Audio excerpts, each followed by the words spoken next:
আসসালামু আলাইকুম সুপ্রিয় এইচএসসি পরীক্ষার্থীবৃন্দ, আশা করছি সবাই অনেক অনেক ভালো ও সুস্থ আছো। সবাইকে স্বাগতম জানাচ্ছি আজকের স্পেশাল লাইভ ক্লাসে। আমাদের ধারাবাহিক আয়োজনে আজকে আমরা তোমাদের সাথে আলোচনা করব গত ক্লাস অর্থাৎ গতকালকে আমরা যতটুকু পর্যন্ত শেষ করেছি আর্থিক বিবরণী বিশ্লেষণের তার পরবর্তী অংশ থেকে। সো সবাইকে রিকোয়েস্ট করব খুব দ্রুতই লাইভে যুক্ত হয়ে যাও, পাশাপাশি বন্ধু বান্ধব সহ সবাইকে একটু লাইভে যুক্ত করে দাও যাতে করে আমরা একসাথে সবাই ক্লাসটা এনজয় করতে পারি। আর এই ক্লাসটা আমাদের জন্য খুবই গুরুত্বপূর্ণ, কারণ কালকে আমরা এটার প্রথম অংশটা আলোচনা করেছি, আজকে আমরা যাবতীয় বাকি অংশ নিয়ে কথা বলবো। সো সবাইকে রিকোয়েস্ট করব যে এই ক্লাসটা শেষ করলে ইনশাল্লাহ তোমাদের আর্থিক বিবরণী বিশ্লেষণ অর্থাৎ হিসাব বিজ্ঞান দ্বিতীয় পত্রের ষষ্ঠ অধ্যায় নিয়ে আর তারও কোনো প্রবলেম থাকবে না। সো সবাইকে রিকোয়েস্ট করব সবাই সবার জায়গা থেকে লাইভে যুক্ত হয়ে যাও, পাশাপাশি বন্ধু বান্ধবকে একটু শেয়ার এবং মেনশন করে দাও যাতে করে একসাথে সবাই আমরা ক্লাস করতে পারি। ওকে শিক্ষার্থী বন্ধুরা, আমি রিকোয়েস্ট করব সবাইকে সবার জায়গা থেকে আমরা লাইভে যুক্ত হয়ে যাব, পাশাপাশি আমরা এই ক্লাসটা একসাথে যাতে সবাই করতে পারি সেই লক্ষ্যে ক্লাসটা শুরু করব। ওকে, কে কোথা থেকে দেখছো একটু জানাও, পাশাপাশি তোমরা একটু বন্ধু বান্ধব নিয়ে ক্লাসে চলে আসো। আমরা আজকের ক্লাসটা সবাই একসাথে যাতে এনজয় করতে পারি, আমি রিকোয়েস্ট করব সবাইকে একসাথে ক্লাসটা এনজয় করার জন্য। সো আজকের ক্লাসে আসসালামু আলাইকুম। ওয়ালাইকুম আসসালাম। ইকোনমিক্স কোথায় হচ্ছে ভাইয়া? ইকোনমিক্স ক্লাসটা আজকে হবে না, কালকে হবে। হ্যাঁ, ওকে, যারা লাইভে আছো সবাই একটু কাইন্ডলি যুক্ত হয়ে যাও। আজকে আমাদের অ্যাকাউন্টিং ক্লাসটা হচ্ছে, ইকোনমিক্স ক্লাসটা মেবি আগামীকাল হবে। ওকে, সবাইকে রিকোয়েস্ট করবো সবাই সবার জায়গা থেকে। দিদার জয়, আসসালামু আলাইকুম ভাইয়া। ওয়ালাইকুম আসসালাম। বাকি যারা আছো লাইভে আমাদের সাথে যুক্ত হয়ে যাও, পাশাপাশি তোমরা তোমাদের বন্ধু বান্ধবকে একটু কাইন্ডলি শেয়ার করে দাও। আর এই ক্লাসটা তোমরা অবশ্যই যেটা করবা, আসসালামু আলাইকুম ভাইয়া। ওয়ালাইকুম আসসালাম। মুস্তাকিব আহমেদ, আসসালামু আলাইকুম স্যার। ওয়ালাইকুম আসসালাম। আমরা কিশোরগঞ্জ থেকে দেখছি Ratul, thank you very much. আমরা আজকে মূলত আলোচনা করব আমাদের আর্থিক বিবরণী বিশ্লেষণের পার্ট 2 নিয়ে। গতকালকে আমরা পার্ট 1 নিয়ে কথা বলেছি, আর্থিক বিবরণী বিশ্লেষণ কিভাবে করতে হয়। সেক্ষেত্রে আমরা গতকালকে আমাদের খুবই গুরুত্বপূর্ণ আলোচনা ছিল স্বল্প মেয়াদী দায় পরিশোধ ক্ষমতার অনুপাতগুলা কিভাবে বের করতে হয়, সেগুলা থেকে কিভাবে এমসিকিউ সলভ করতে হয় সেগুলা দেখিয়েছি। আজকে আমরা এর পরবর্তী অংশ নিয়ে কথা বলবো। ওকে, আমাদের যে লাইভ বিদ্যুৎ নেই তাই ক্লাস করতে পারবো না হয়তো। আচ্ছা, সমস্যা নাই, ক্লাস যদি লাইভটা নাও করতে পারো আজ কালকের মধ্যে দেখে নিবা। ওকে, তোমরা একটু রিকোয়েস্ট করবো তোমাদেরকে, একটু তোমরা বন্ধু বান্ধবকে একটু কাইন্ডলি মেনশন করে দাও যাতে আমরা ক্লাসটা সবাই একসাথে করতে পারি। আর একটা বিষয় না বললেই নয়, সেটা হচ্ছে এই ক্লাসটা তোমরা যেটা করবা, তোমরা সবাই তোমাদের টাইম লাইনে একটু শেয়ার করে রেখে দাও, কারণ এই ক্লাসটা তোমাদের জন্য অনেক বেশি গুরুত্বপূর্ণ। এজন্যই, কারণ এই ক্লাসটা কিন্তু তোমাদের টাইম লাইনে রেখে দিলে পরবর্তী সময় তোমরা দেখে নিতে পারবা। ওকে, থ্যাংক ইউ ভেরি মাচ। আমরা আলোচনায় চলে যাব। তো আমরা আজকে আলোচনা করব ফার্স্ট অফ অল আমাদের মুনাফা অর্জন ক্ষমতার অনুপাত গুলো নিয়ে। তো মুনাফা অর্জন ক্ষমতার অনুপাত বা উপার্জন ক্ষমতার অনুপাত, এই জিনিসগুলোকে আমরা ইংলিশে বলি প্রফিটেবিলিটি রেশিও। এই রেশিও বা অনুপাত গুলা হচ্ছে মুনাফা অর্জন। ভাইয়া বলছে মুনাফা অর্জন বা উপার্জন ক্ষমতার অনুপাত। এক্ষেত্রে সবসময় তিনটা জিনিস থাকবে এই অনুপাত গুলোর মধ্যে, তিনটা জিনিস খেয়াল রাখবা। একটা হচ্ছে আয়, লাভ, মুনাফা। এই তিনটা কথা থাকবে এই অনুপাতগুলোর মধ্যে। কয়টা কথা থাকবে? আয়, লাভ, মুনাফা। এই জিনিসগুলা দেখলেই আমরা মনে করব এটা হচ্ছে আমাদের, 6 জনকে শেয়ার দিছি, থ্যাংক ইউ ভেরি মাচ, অসংখ্য ধন্যবাদ। এই জিনিসগুলা দেখলেই আমরা বুঝবো এটা হচ্ছে মুনাফা অর্জন ক্ষমতার অনুপাত। তাহলে মুনাফা অর্জন ক্ষমতার অনুপাতগুলো আমরা চিনবো কিভাবে? এটা চিনবা এভাবেই, এই অনুপাতগুলোর সাথে কি থাকবে ভাইয়া? আয়, লাভ বা মুনাফা। এখন আমরা একটু যাচাই করি যে আমাদের কথাগুলো ঠিক আছে কিনা। দেখো, প্রথম মুনাফা অর্জন ক্ষমতার অনুপাতটা হচ্ছে আমাদের, একটু খেয়াল করলে দেখবা, প্রথম মুনাফা অর্জন ক্ষমতার অনুপাতের নাম হচ্ছে মোট মুনাফার হার, অথবা এই হার না বলে আমরা বলতে পারবো মোট মুনাফা অনুপাত। একটু খেয়াল করবা, খুবই গুরুত্বপূর্ণ কথা। এরপরে হচ্ছে নেট মুনাফার হার বা নেট মুনাফার অনুপাত। এরপর হচ্ছে বিনিয়োজিত মূলধনের উপর আয় অনুপাত। তাহলে কথাগুলো একটু খেয়াল রাখবা। আমরা বলছি, আমরা একটু আগে কি বলেছিলাম ভাইয়া? আমরা বলেছিলাম এই অনুপাতগুলোর মধ্যে তিনটা জিনিস বিদ্যমান থাকবে। কি কি? আয়, লাভ বা মুনাফা, এই তিনটা কথা থাকবে। দেখো তো এই অনুপাতগুলো একটু খোঁজো এখন। প্রথমত আমরা কি পেয়েছি? দেখো প্রথমে মুনাফা আছে, এই যে মুনাফা। এরপরে দেখো এখানেও মুনাফা আছে, এই জায়গায় কি আছে? আয় কথাটা আছে। এরপরে কি আছে? উপার্জন বা আয়। তার মানে এই কথাগুলা থাকবে যে অনুপাতের সাথে, সেগুলাকেই আমরা বলবো মুনাফা অর্জন ক্ষমতার অনুপাত। আমরা সবাই ক্লিয়ার কিনা? হ্যালো ভাইয়া, থ্যাংক ইউ ভেরি মাচ।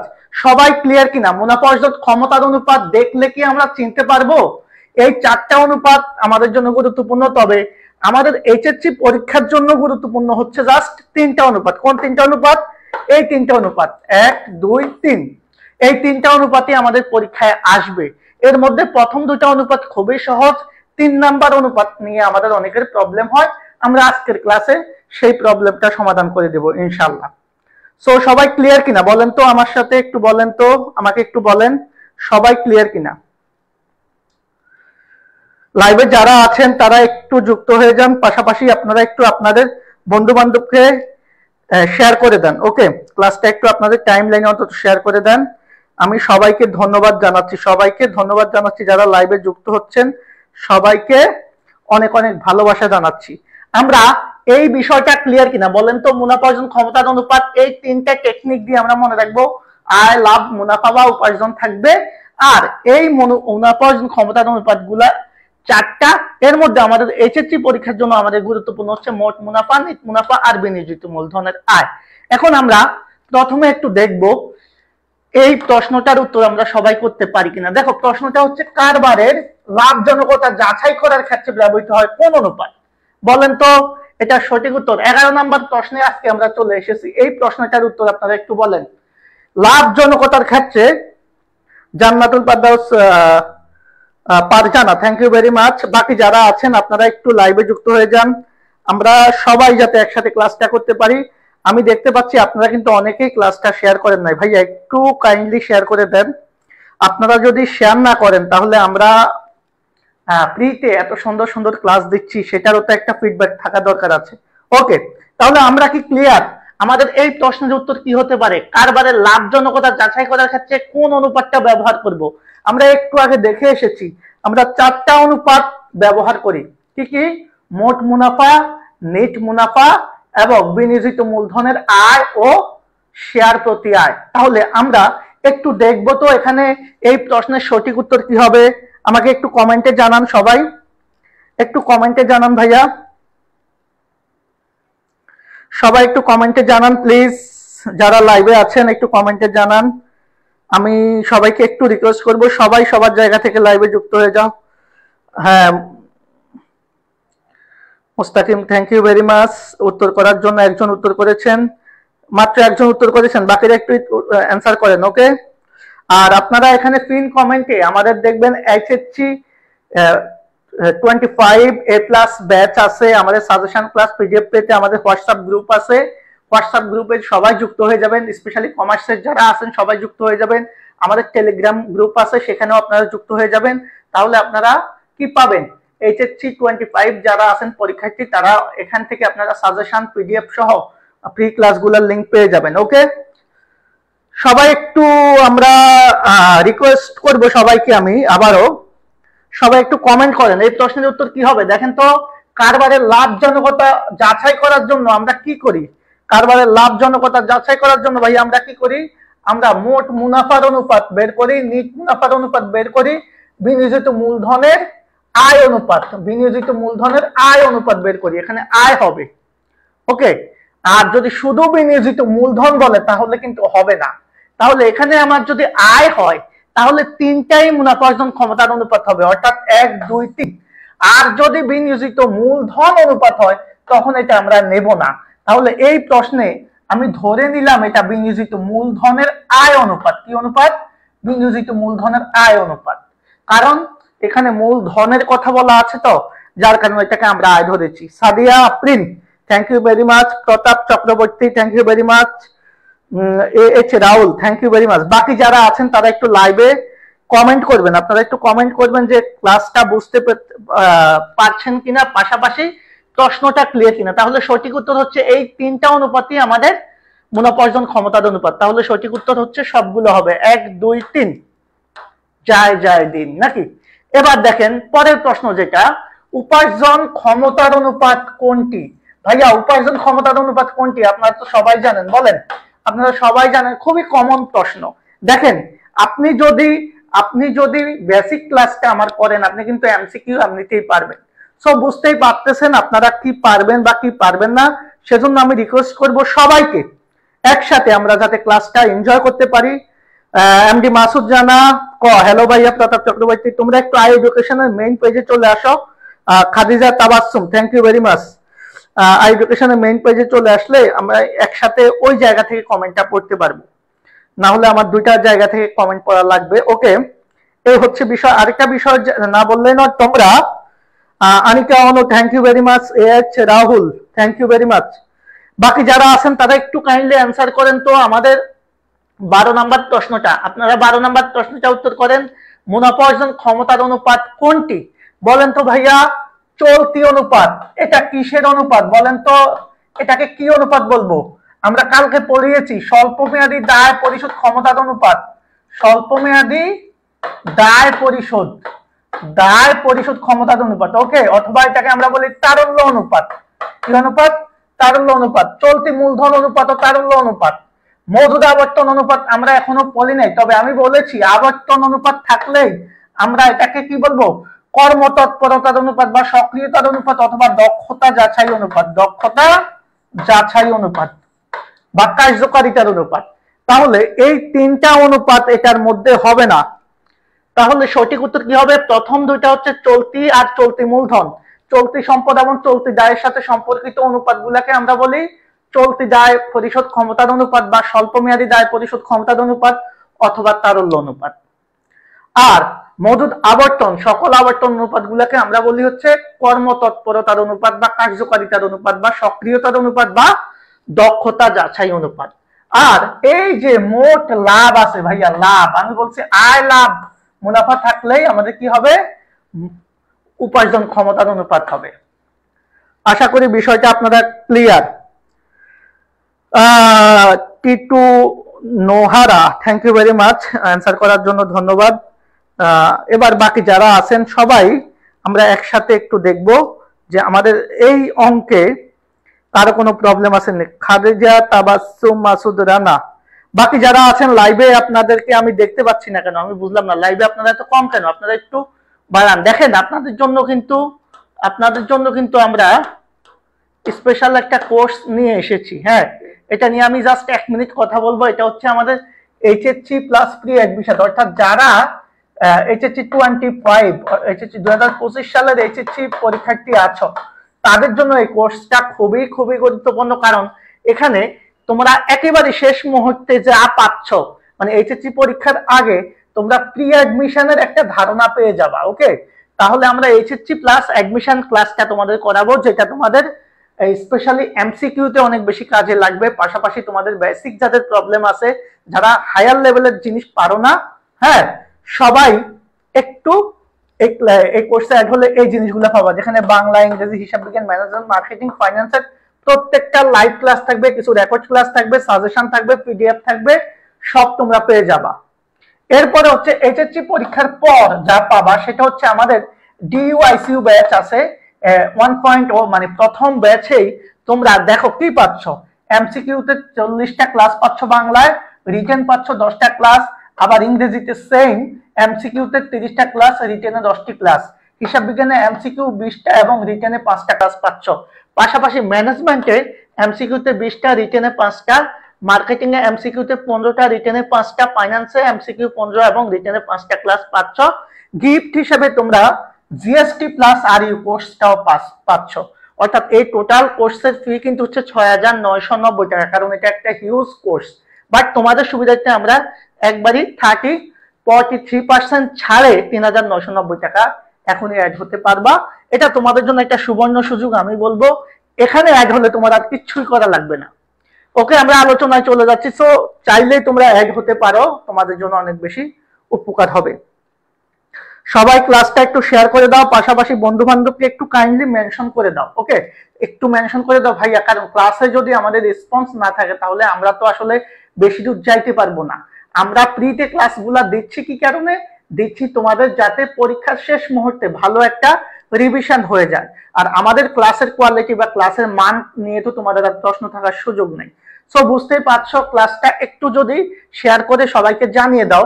আমরা চাচ্ছি আমরা একেবারে বাংলাদেশের শুরু থেকে শেষ পর্যন্ত সব জায়গায় যাতে আমাদের ক্লাসটা পৌঁছে যায়, সেই সহযোগিতা আমরা তোমাদের কাছে চাই। ওকে, দেখো মুনাফা অর্জন ক্ষমতার অনুপাত বা উপার্জন ক্ষমতার অনুপাত গুলার মধ্যে আমরা প্রথম যেটা দেখেছি মোট মুনাফার হার।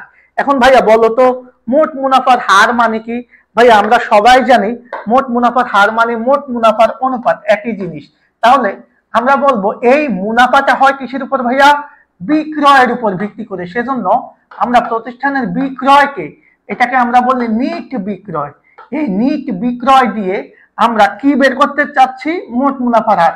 তাহলে মোট মুনাফাকে ভাগ করে দেব, মোট মুনাফাকে ভাগ করে দিব। আর যেহেতু হার বলছে তার মানে এটাকে আমরা কি করব? 100 দিয়ে গুণ করে দেব। অর্থাৎ মোট মুনাফার হার এর অনুপাতের সূত্রটা হচ্ছে আমাদের ব্যবসা প্রতিষ্ঠানের টোটাল যে মোট মুনাফা বা লাভটা আসবে সেটাকে প্রতিষ্ঠানের মোট নিট বিক্রয় দিয়ে ভাগ করে দিয়ে 100 দিয়ে গুণ করে দেব। সবাই ক্লিয়ার? সবাই ক্লিয়ার কিনা বলেন তো, সবাই ক্লিয়ার কিনা? এই ক্লাসটা শেয়ার না করলেও আমার রিকোয়েস্ট থাকবে তোমরা তোমাদের কি বলে তোমরা তোমাদের টাইম লাইনে রেখে দিবা শেয়ার করে, কারণ ফেসবুকের নতুন নিয়ম অনুসারে একটা ক্লাস বেশি দিন থাকে না। সো তুমি পরবর্তীতে খুঁজে পাবা না, তোমার পরীক্ষার আগে জাস্ট একবার দেখে যাওয়ার প্রয়োজন হলে যাইতে পারবা। তাহলে আমরা কি বুঝলাম? আমরা বুঝলাম যে মোট মুনাফার হার মানে হচ্ছে আমাদের ব্যবসা প্রতিষ্ঠানের টোটাল যে মোট মুনাফা বা মোট লাভ হবে, সেই মোট মুনাফা বা মোট লাভকে আমার প্রতিষ্ঠানের নিট বিক্রয় দিয়ে আমি কি করে দেব? ভাগ করে 100 দিয়ে গুণ করে দেব। এখন প্রশ্ন হতে পারে যে ভাইয়া মোট লাভ কিভাবে বের করতে হয়, নেট মুনাফা কিভাবে বের করতে হয়? দেখো আমরা ওই যে আয় বিবরণী শিখেছি, সেখানে একটা বিষয় শিখেছি আমরা সবাই কি, আমার এই যে নিট বিক্রয়, মনে করো নেট বিক্রয় হয়েছে তোমার 100 টাকা, খেয়াল করো। এবার এই বিক্রয়ের পেছনে তোমার যে ব্যয়টা হয় সেটাকে হিসাব বিজ্ঞানের ভাষায় বলে বিক্রিত পণ্যের ব্যয়। একটা পণ্য বিক্রয় করেছো 100, সেই পণ্যের পেছনে তোমার ব্যয় হয়েছে মনে করো 80 টাকা, তাহলে তোমার লাভ হলো কত ভাইয়া? লাভ হলো 20 টাকা। এটাকেই অ্যাকাউন্টিং এ বলা হয় মোট মুনাফা। তাহলে মোট মুনাফা কিভাবে বের হয় আমরা বুঝতে পেরেছি? মোট মুনাফাটা কিভাবে বের হয় আমরা কি বুঝতে পেরেছি? মোট মুনাফাটা আমরা কিভাবে বের করব? মোট মুনাফাটা বের করব আমরা এইভাবে ভাইয়া। কিভাবে? আমার ব্যবসা প্রতিষ্ঠানে মনে করো আমি 100 টাকা জিনিস বিক্রি করেছি, সেই জিনিসটার পেছনে আমার খরচ হয়েছে, ব্যয় হয়েছে 80 টাকা। তাহলে যেটা 100 টাকা বিক্রি করেছি সেটার নাম হচ্ছে নেট বিক্রয়, আর সেটার পেছনে যত খরচ হয়েছে সেটাকে আমরা বলবো বিক্রিত পণ্যের ব্যয়। তার মানে আমি 100 টাকার জিনিস বিক্রি করেছি, যার পেছনে আমার ব্যয় হয়েছে 80 টাকা, দ্যাট মিন্স আমার লাভ 20 টাকা। এটাকেই বলবো আমরা মোট মুনাফা। সবাই ক্লিয়ার? এখন অনেক সময় প্রশ্নে আমাদের তথ্য বিভিন্ন ভাবে থাকবে, ওকে, আমরা সেটাকে মিক্স করে নিব।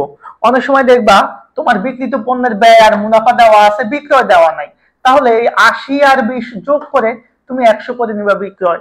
অনেক সময় কি আছে, বিক্রয়ের মূল্য দেওয়া আছে, মুনাফার মূল্য দেওয়া আছে, বিক্রিত পণ্যের ব্যয় নাই, তখন 100 থেকে 20 মাইনাস করে তুমি 80 পাবা। অর্থাৎ এখান থেকে তুমি এট লিস্ট 3টি সূত্র বানাতে পারবা। কয়টি সূত্র ভাইয়া? 3টি সূত্র। এটা নিয়ে আমরা পরে আবারও কাজ করব। আমরা সবাই ক্লিয়ার কিনা? এটা একটু জানাও তো, সবাই ক্লিয়ার? বুঝতে পেরেছো কিনা যে আমরা কিভাবে মোট মুনাফা বা নেট বিক্রয় বের করে নিব? সবাই ক্লিয়ার হলে একটু জানাও। আমরা সামনে চলে যাব, কারণ আজকের আলোচনাটা আমাদের জন্য খুব জরুরি। ওকে, আমি আমাদের এই পেজে অনেকেই দেখা যাচ্ছে এখন পর্যন্ত আমাদের রেসপন্স করে না। আমি রিকোয়েস্ট করব সবাইকে, সবাই আমরা একসাথে ক্লাসটা করি ভাইয়া। ক্লাসটা যত বেশি আমরা এনজয় করব তত বেশি ক্লিয়ার হবে। Yes sir, thank you very much. Yasin Arafat, Nitu, Rahul, Anika, Anu, Sadia, Afrin, বাকি যারা আছে তারা বোঝে নাই নাকি? বাকি তোমরা বুঝো নাই? আচ্ছা, না বুঝলে কিছু করার নাই, যেহেতু কথা বলতেছো না আমি আর কিছু বলবো না। বলছে মোট মুনাফা 4000 টাকা, বিক্রিত পণ্যের ব্যয় এত টাকা হলে মোট মুনাফার হার কত? ভাইয়া এই যে একটু আগে একটা কথা বলেছি, সেই প্রশ্নটা এখন আপনাদের এসেছে। আপনারা বলেন তো এই প্রশ্নের উত্তর কি? আমি 1 মিনিট একটু নিতে চাই, এরপরে আমরা সলভে যাব। আমি 1 মিনিট একটু দেখতে চাই এই প্রশ্নের অ্যান্সার কি হবে। অ্যান্সার কি হবে? দেখেন আমাদের বলছে মোট মুনাফার হার। তো মোট মুনাফার হার মানে কি আমরা সবাই জানি, মোট মুনাফার হার মানে মোট মুনাফা অনুপাত। সো মোট মুনাফার হার বের করতে করলে কি হবে? আমাদের মোট মুনাফাকে, কাকে? মোট মুনাফাকে ভাইয়া, মোট মুনাফাকে আমরা কি দ্বারা ভাগ করব? নিট বিক্রয় দ্বারা ভাগ করব। এরপরে কি করব? এরপরে যা করার, হার বের করতে গেলে 100 দিয়ে গুণ করে দেব। ওকে, এতটুকু আমরা সবাই জানি, এতটুকু আমরা সবাই জানি। তো এতটুকু সবাই জানলে এখন আমরা মান বসাবো। মান বসিয়ে দাও। আমাদের মোট মুনাফা কত আছে ভাইয়া? 4000 টাকা। 4000 টাকা ভাইয়া তুমি বসিয়ে দাও। এরপরে দেখো বিক্রয় কি আছে? নাই। এবার বিক্রয় কত হবে তোমরাই বলো, আমি আর কিছু বলবো না, আমি কিছু জানি না। এরপরে অ্যান্সার চলে আসবে। ওকে, সবাই একটু অ্যান্সার করেন। নিতু স্যার 20%। ওকে, একজন অ্যান্সার করেছো। আচ্ছা ভাইয়া এফআরবি 3.0 এর যে ক্লাসগুলো ডিলিট হয়ে ছিল সেগুলো কি দেওয়া যাবে অ্যাকাউন্টে? হ্যাঁ, তোমরা আমাদের পেজে নক দিবা, আই এডুকেশন পেজে নক দিবা। নক দেওয়ার পরে আমরা মোটামুটি সেখান থেকে তোমাদেরকে ব্যবস্থা করে দেওয়া হবে। ওকে, একজন বলেছো 20%। ভাইয়া এটা তো পার্সেন্টেজে আসবে, পার্সেন্টেজে আসবে। ওকে, 20% বলেছেন একজন, থ্যাংক ইউ ভেরি মাচ। দুইজন, Ratul, thank you very much. বাকি যারা আছে আমাদের লাইভে যারা আছো সবাই একটু রেসপন্স করো। ভাইয়া যদি ক্লাসটা এত সহজ একটা ক্লাস যদি না বুঝো তাহলে আমি ভাববো যে আমি তোমাদেরকে বোঝাতে ব্যর্থ হচ্ছি। সো সবাই একটু আমার কথা রাখার চেষ্টা করো। আমি চেষ্টা করবো যে তোমরা বুঝতে পারো কিনা। যদি না পারো আমি আবার বুঝাবো, প্রয়োজনে, কোনো সমস্যা নাই। কিন্তু তোমরা যাতে বুঝতে পারো সেই বিষয়টা আমি যাতে শিওর হই, সেটার জন্য যেটা করবা ভাইয়া, কি করবা? সেটার জন্য 20% হবে ভাইয়া মারুফ হোসেন। বাকি যারা আছেন একটু দেখেন, আমাদের বিক্রয় দরকার। তো আমরা তো বলেছি যে মোট মুনাফা আর বিক্রিত পণ্যের ব্যয়। দেখো আমরা বলেছিলাম না, মনে ছিল যে আমরা যদি কি করি, এই যে নিট বিক্রয়, নিট বিক্রয় আমরা 100 ধরেছি, মনে আছে? 100 ধরেছি। আর বিক্রিত পণ্যের ব্যয় আমরা কত ধরেছি? বিক্রিত পণ্যের ব্যয় ধরেছি 80, মুনাফা কত ছিল? 20। এখন এই প্রশ্নে আমাকে মুনাফা দেওয়া আছে আর বিক্রিত পণ্যের ব্যয় দেওয়া আছে, মানে আমার 20 আর 80 যোগ করলে আমি কি পাবো? 100 পাবো। অর্থাৎ আমার মোট মুনাফা 4000, বিক্রিত পণ্যের ব্যয় 16000 হলে আমার বিক্রয় হবে ভাইয়া 20000। সবাই আমরা ক্লিয়ার কিনা বলেন তো? বিক্রয় 20000, এটা হচ্ছে কথা। ওকে, এই 20000 যদি বিক্রয় আমরা পেয়ে যাই তার মানে আমাদের অঙ্ক শেষ। তাহলে আমরা কি করব? কাটাকাটি করব। 1 2 1 2, এখানে 1 2 1 2, 40 কে 2 দিয়ে ভাগ করলে 20%। ওকে, তাহলে সঠিক উত্তর কি হচ্ছে ভাইয়া? সঠিক উত্তর হচ্ছে আমাদের 20%। অর্থাৎ খ, যারা খ অ্যান্সার করেছেন ম্যাক্সিমামই পেরেছেন, তার মানে আমি আপনাদেরকে বোঝাতে সক্ষম হয়েছি। ওকে, সবাইকে ধন্যবাদ যারা অ্যান্সার করেছেন। আশা করি বুঝতে পেরেছেন ম্যাথটা কিভাবে করতে হবে। এখন আসো, এই যে মোট মুনাফা বের করছেন, নিট মুনাফা পারবেন না? খুবই সিম্পল ভাইয়া। আপনি মোট মুনাফার হার বের করার সময় আপনি কি করেছেন? আপনি কি করেছেন আমি আবার দেখাই আপনাকে। আপনি যা করেছেন সেটাই দেখাই। হ্যাঁ, আপনি যা করেছেন সেটাই দেখাবো, বেশি খারাপ কিছু দেখাবো না। ওকে, তো কি করেছেন আপনি দেখেন। মোট মুনাফার হার বের করার সময় আপনি নিট বিক্রয় দিয়ে ভাগ করেছেন না? হ্যাঁ করেছেন। এরপরে 100 দিয়ে গুণ করেছেন না? করেছেন। এখানে কি ছিল? মোট মুনাফা ছিল, তখন আপনি এখানে মোট মুনাফা লিখেছেন। এখন কি মুনাফা? নেট মুনাফা। এখন আপনি নেট মুনাফা লিখবেন। এই সেম জিনিস, আপনি মোট মুনাফা পারলে নেট মুনাফাও পারবেন, মোট মুনাফা পারলে নেট মুনাফাও পারবেন। কোনো প্রবলেম নাই, কোনো সমস্যা নাই। ওকে, অনেক Anu, thank you very much. Class আপনাদের কেমন লাগতেছে? আমার ক্লাস আসলে আপনারা রিভিউ দিবেন, ক্লাসটা কেমন হচ্ছে, যে আপনাদের বোঝাতে সক্ষম হচ্ছে কিনা, আপনারা বুঝতেছেন কিনা, সবকিছু একটু জানাবেন। ওকে, তাহলে নিট মুনাফার হারের আরেকটা নাম হচ্ছে প্রান্তিক মুনাফার হার। কারণ মাঝে মধ্যে প্রশ্নকর্তা আপনাদের সাথে একটু ফাজলামি করে প্রান্তিক মুনাফার হার দিয়ে দিতে পারে। তো প্রান্তিক মুনাফার হার যে কথা, নিট মুনাফার হার একই কথা, বা নিট মুনাফা অনুপাত অথবা নিট আয় অনুপাত একই জিনিস। তাহলে এই 3-4টা নাম আপনাদের দিতে পারে, কোনো সমস্যা নয়, যেভাবেই দেওয়া হোক না কেন কোনো প্রবলেম নাই, আপনারা পারবেন। ওকে, বাকি যারা লাইভে আছেন একটু একটু রেসপন্স করেন ভাইয়া, ক্লাসটা কেমন হচ্ছে আপনারা একটু না জানালে তো আমি হতাশ হয়ে যাব। ওকে, আপনারা একটু কমেন্টে জানান ক্লাস কেমন লাগতেছে, আপনাদের সবকিছু ঠিকঠাক আছে কিনা। তাহলে মোট মুনাফার হার আর নিট মুনাফার হার চলে গেছে। এখন এখানে যারা এইচএসসি 26-এ আছেন, আমাদের সাথে যারা এইচএসসি 26-এ ক্লাস করতেছেন, তাদের কিন্তু ফুল সিলেবাস ভাইয়া। কি সিলেবাস? আপনাদের কিন্তু ফুল সিলেবাস আপনারা জানেন। হ্যাঁ, আপনারা যেহেতু ফুল সিলেবাস, আপনাদের জন্য আমাদের আলাদা একটা কামব্যাক কোর্স আছে। হ্যাঁ, এই কামব্যাক কোর্সে আপনারা অনেকগুলা ক্লাস পাবেন। দেখেন অনেকগুলা, যেমন বাংলায় 40টা, ইংরেজিতে 40টা, আইসিটিতে 40টা, অর্থনীতিতে 20টা, হিসাব বিজ্ঞানে 20টা, আরো বেশি ক্লাস হবে, 20টার বেশি। এটা মিনিমাম রেঞ্জ আমরা দিচ্ছি। ম্যানেজমেন্ট, মার্কেটিং, ফাইন্যান্স সবগুলার ক্লাস পাবেন কোর্সে। এটার সাথে সাথে আপনি পিডিএফ লেকচার পাবেন, 210টা লাইভ ক্লাস পাবেন, বিষয়ভিত্তিক এমসিকিউ এবং সিকিউ প্র্যাকটিস পাবেন, লাইভ সলভিং সেশন পাবেন। অর্থাৎ কারো যদি কোনো অধ্যায়ে কোনো টপিকে সমস্যা থাকে, আমরা প্রতি মাসে একটা জুম মিটিং করি, সেখানে আমরা কথা বলে সরাসরি প্রশ্ন সলভিং করে দিই বা সমস্যা সমাধান করে দিই। ওকে, রাহুল স্যার ভালো হচ্ছে ক্লাস, ক্লিয়ার বুঝতে পারতেছি ক্লাসটা। ওকে, যারা ক্লাস করবেন অবশ্যই নোট করবেন, কারণ এই নোট করলে আপনাদের জন্য অনেক বেশি উপকার হবে। মুখস্থ ক্লাসের দিন শেষ, নোট করার বাংলাদেশ। সো আপনারা নোট করবেন, মুখস্থ ক্লাস করার দরকার নাই, আমরা মুখস্থ পড়াই না, সো মুখস্থ করার কোনো দরকার না। আমি ভাইয়া একটা কথা বলি, জাস্ট মনোযোগ দিয়ে শুনেন।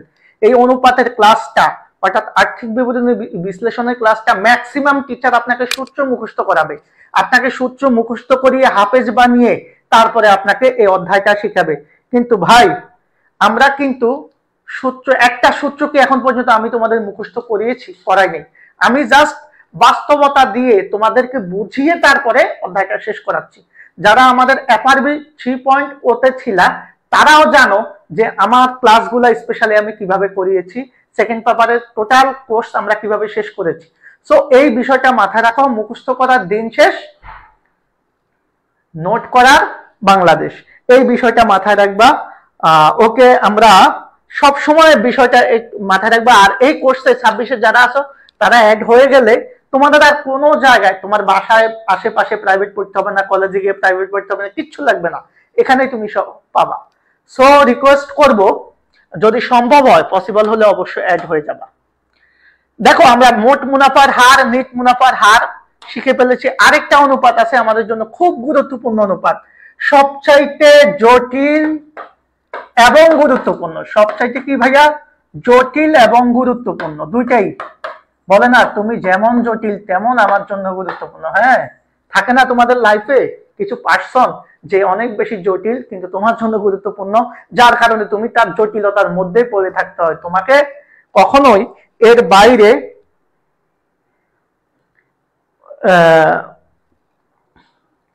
Thank you very much. পরবর্তীতে নোট করবো ইনশাল্লাহ। অসংখ্য ধন্যবাদ স্যার। প্র্যাকটিস করতে করতে মুখস্থ করছি, মুখস্থ করার দরকার নাই, তুমি এমনিতেই বুঝবা।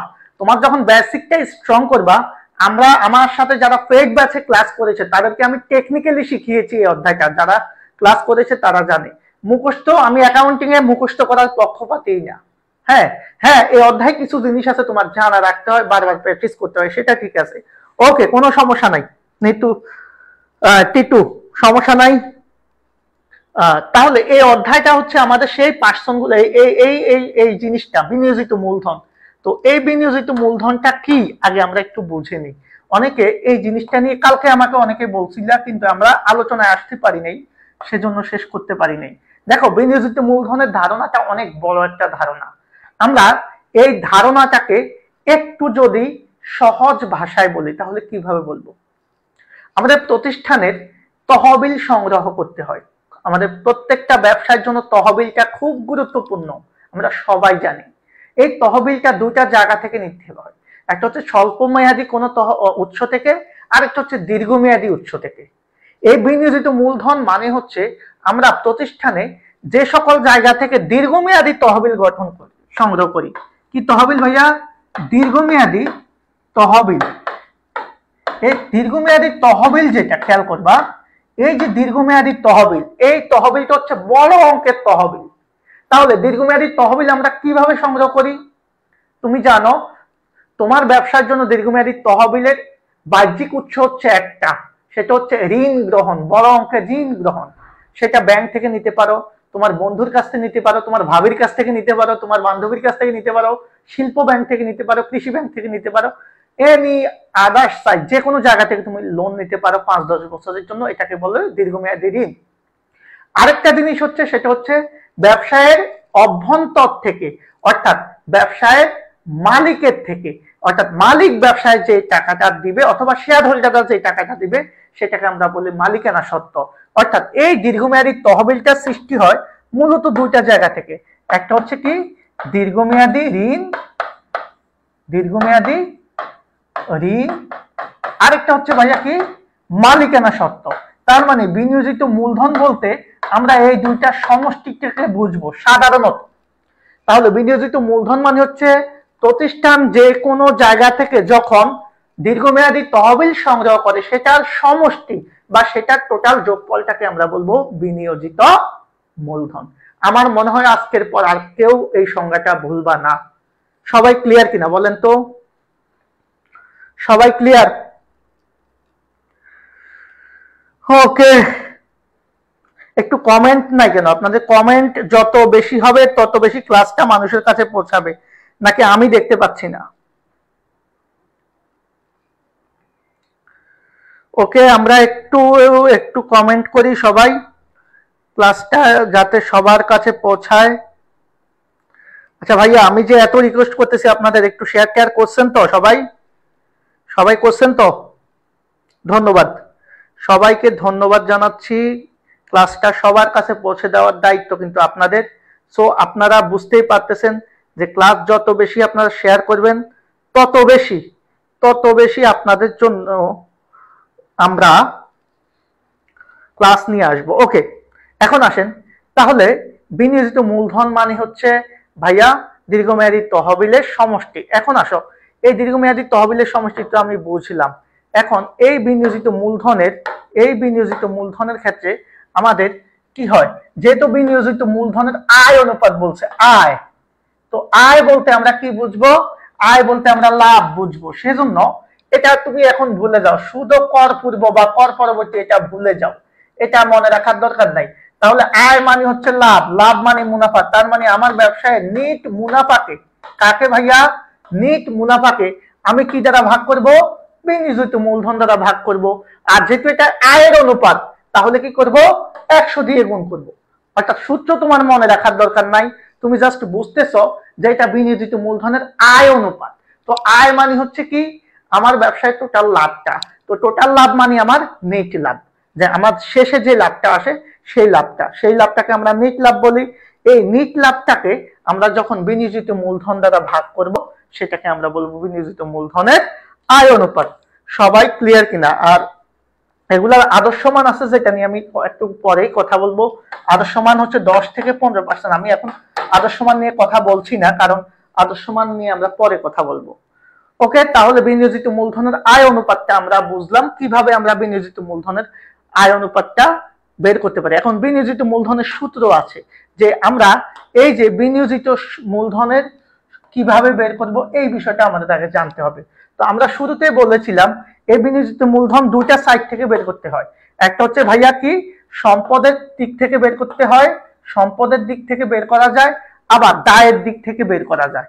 আমি যদি সম্পদের দিকে বের করতে চাই তাহলে আমি কিভাবে বের করব? আমার ব্যবসা প্রতিষ্ঠানে মোট সম্পদের যে যোগফল, সেই মোট সম্পদের যোগফল থেকে মাথায় রাখবা আমাদের ব্যবসায় যদি ভুয়া সম্পদ থাকে, কি সম্পদ?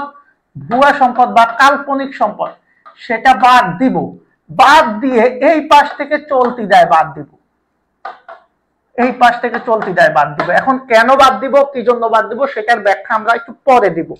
তাহলে সম্পদের সাইড থেকে যখন আমরা দেখব, আমি তো দায় দিয়ে চিন্তা করেছি প্রথমে, কিন্তু আমাকে যদি সম্পদের সাইডের তথ্য দেওয়া থাকে, দায়ের পাশ না থাকে, তখন আমি সম্পদ দিয়ে বের করব। তাহলে টোটাল সম্পদ থেকে কাল্পনিক সম্পদ বা ভুয়া সম্পদটা আমি বাদ দিয়ে দেব। বাদ দিয়ে আদর্শমান, সবগুলোর আদর্শমান মনে রাখার সহজ টেকনিক আছে কিনা ভাইয়া? আসলে আদর্শমানটা ওইভাবে সহজ টেকনিক নাই, তবে আদর্শমানটা আমরা সূত্রের সাথে সাথে মিলিয়ে শিখে ফেলবো, সমস্যা হবে না। ওকে, তো মোট সম্পদ থেকে আমি ভুয়া সম্পদটা বাদ দিলে আমার যেটা হবে সেটাই মূলত মোট সম্পদ। আমরা মাথায় রাখবা সবসময়, বিনিয়োজিত মূলধন বের করা আর মোট সম্পদ বের করা, অথবা আমরা যদি আমাদের কি বলে আমাদের টোটাল সম্পদের পরিমাণ জানতে চাই বা মালিকানা সত্ত্ব, তখন আমরা কিন্তু সবসময় ভুয়া সম্পদটা বাদ দিব। আমি এটাতে আসতেছি, সেটা একটু পরে বলতেছি, আগে এইটুক তোমরা একটু বুঝে নাও। তাহলে আমরা কি করব, আমরা আমাদের ব্যবসা প্রতিষ্ঠানের টোটাল সম্পদের যোগফল থেকে ভুয়া সম্পদ বা কাল্পনিক সম্পদ বাদ দিব। আর চলতি দেয় কেন বাদ দিব? কারণ ভাই বিনিয়োজিত মূলধনের মধ্যে আমাদের কি থাকবে, দায় পাশের মধ্যে কয়টা থাকবে? ওই যে মালিকানা সত্ত্ব আর দীর্ঘমেয়াদী দায়, যেখানে চলতি দায় থাকে না, সেজন্য চলতি দায়টা আমরা বাদ দিয়ে দেব। এখন যদি দায় পাশ থেকে আমরা বের করতে চাই ভাইয়া, তাহলে কি করব? দায় পাশ থেকে তো আমরা বলেছি আমার ব্যবসায় কি থাকবে, মালিকানা সত্ত্ব বা শেয়ার হোল্ডারদের সত্ত্বগুলা থাকবে, সেগুলা সাথে কি যোগ করব? দীর্ঘমেয়াদী দায় বা ঋণপত্র যোগ করব, বা দীর্ঘমেয়াদী দায়। আচ্ছা, আমি ঋণ না লিখে দীর্ঘমেয়াদী দায়ই লিখি, তোমাদের সুবিধা হবে। দীর্ঘমেয়াদী দায়, এই দুইটা যোগ করলাম। এখানে কিন্তু আমি আর চলতি দায়টা যোগ করলাম না, তার মানে চলতি দায়টা বাদ দেওয়ার দরকার নাই। আর এক্ষেত্রে আমরা কি বাদ দিয়ে দিব? ভুয়া সম্পদটা বাদ দিয়ে দেব।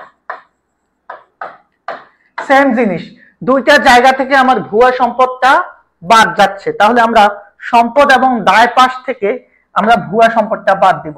এখন প্রশ্ন হতে পারে, এখান থেকে তো চলতি দায় বাদ দেন নাই, এখানে আমি চলতি দায় যোগই করি নাই, যোগ করলে বাদ দিয়ে দিতাম।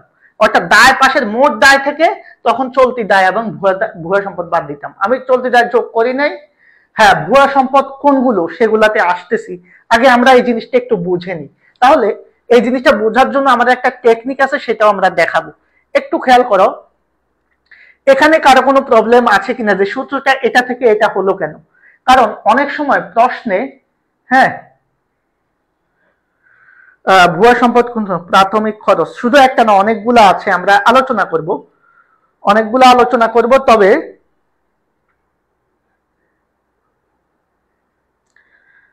হ্যাঁ, অবলেখকের কমিশনও আছে, সমস্যা নাই। তাহলে আমরা এই জিনিসগুলো একটু দেখি। তাহলে সম্পদ পাশ থেকে করলে আমরা টোটাল সম্পদ থেকে ভুয়া সম্পদ এবং চলতি দায় মাইনাস করব। দায় পাশ থেকে করলে আমরা মালিকানা সত্ত্বের সাথে দীর্ঘমেয়াদী দায় যোগ করে ভুয়া সম্পদটা বাদ দেব। এখন আসো আমরা একটু দেখি সম্পদ পাশ থেকে দায় পাশ থেকে। দেখো আমাদের কথাটা ঠিক আছে কিনা সেটা একটু মিলিয়ে নিচ্ছি। আমরা কিভাবে মিলাবো দেখো, এই যে দায় পাশ থেকে আমরা কি করতেছি, মালিকানা সত্ত্বের সাথে দীর্ঘমেয়াদী জায়গা যোগ করতেছি, আর অনেক সম্পদ বা ভুয়া সম্পদটা বাদ দিচ্ছি।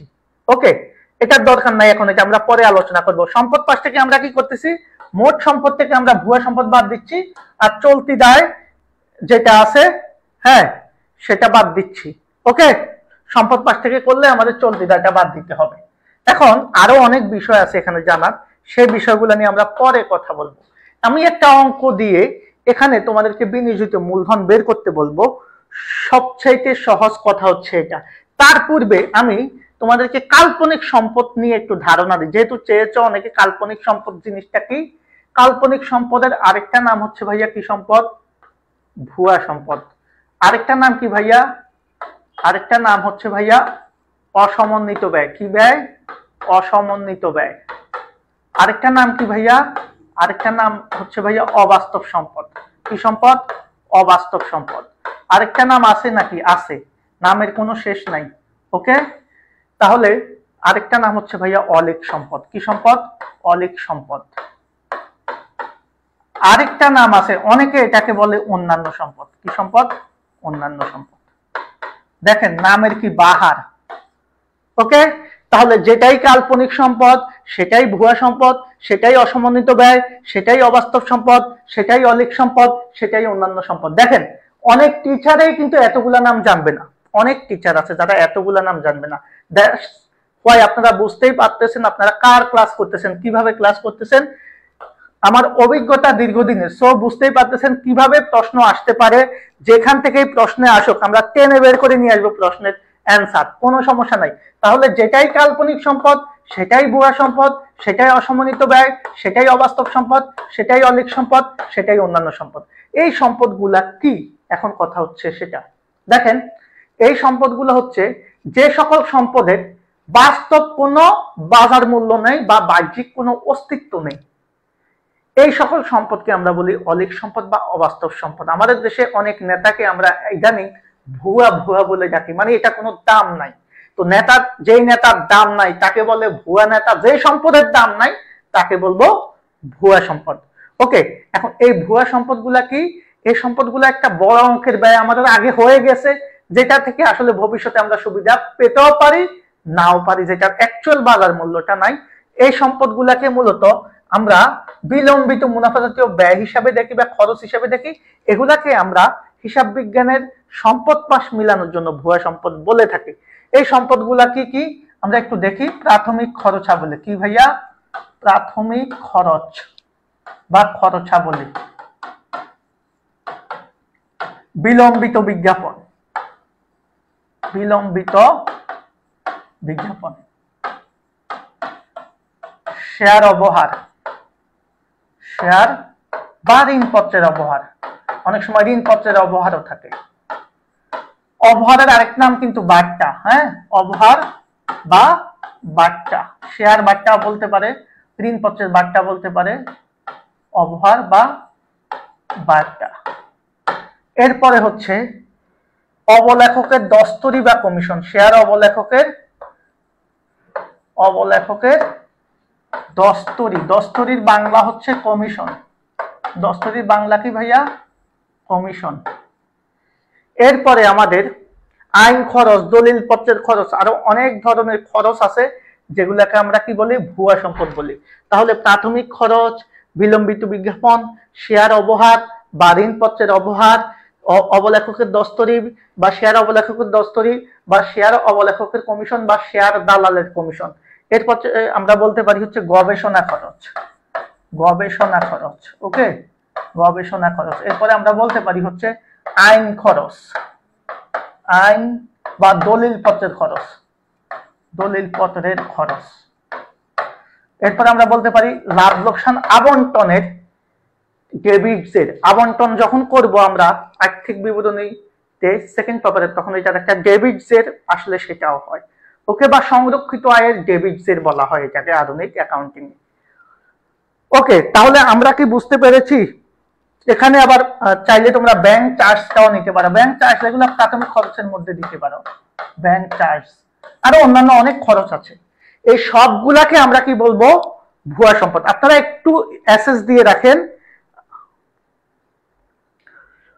ওকে, আপনারা একটু অ্যাসেস দিয়ে রাখেন, আপনারা স্ক্রিনশট দিয়ে রাখেন, যেটা আপনাদের জন্য অনেক বেশি কাজে লাগবে। তাহলে এই প্রত্যেকটা সম্পদকে আমরা বলবো কাল্পনিক সম্পদ, ভুয়া সম্পদ, অসমন্বিত ব্যয়, অবাস্তব সম্পদ, অলিক সম্পদ, অন্যান্য সম্পদ। সবাই অ্যাসেস দিয়ে রাখেন, আমি সরে গেলাম।